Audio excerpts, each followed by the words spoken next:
Olá, pessoal do Raízes do Sinai.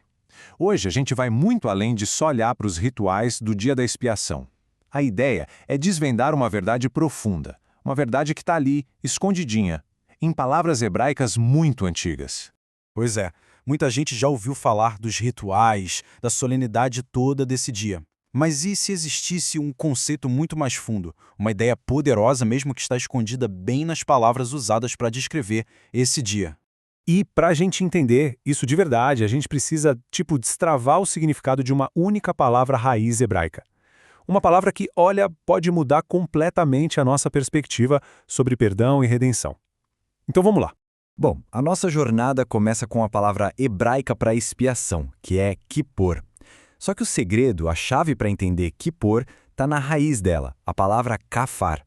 É aqui que o verdadeiro sentido aparece. E olha que interessante, o significado original de kafar não tem nada de espiritual. É uma ação física, super concreta.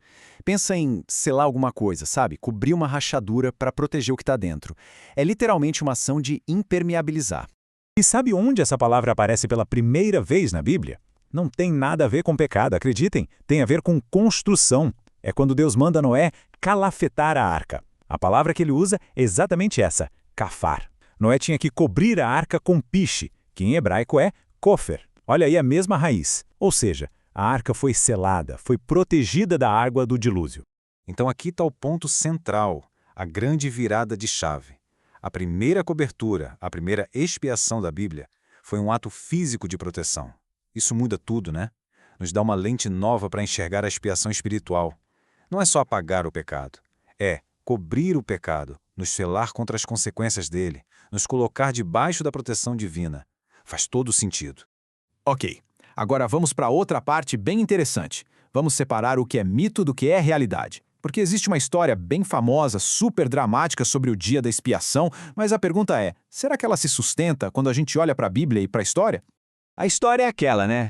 Dizem que amarravam uma corda na perna do sumo sacerdote. Porque se ele morresse lá dentro do Santo dos Santos, ninguém podia entrar para pegar o corpo. Aí o puxariam pela corda. É uma imagem forte, não é? Mas será que acontecia mesmo?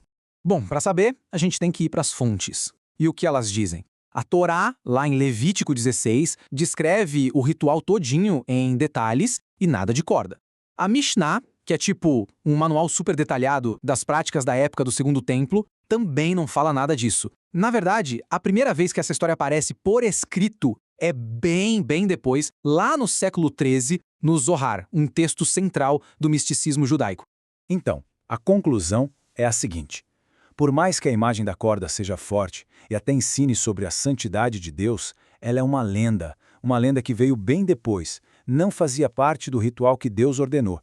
E é super importante a gente saber separar o que é tradição popular do que é instrução da Bíblia para poder entender a verdade, né? Beleza, já falamos de palavras, já falamos de mitos, agora vamos trazer isso para a nossa vida, para a parte prática.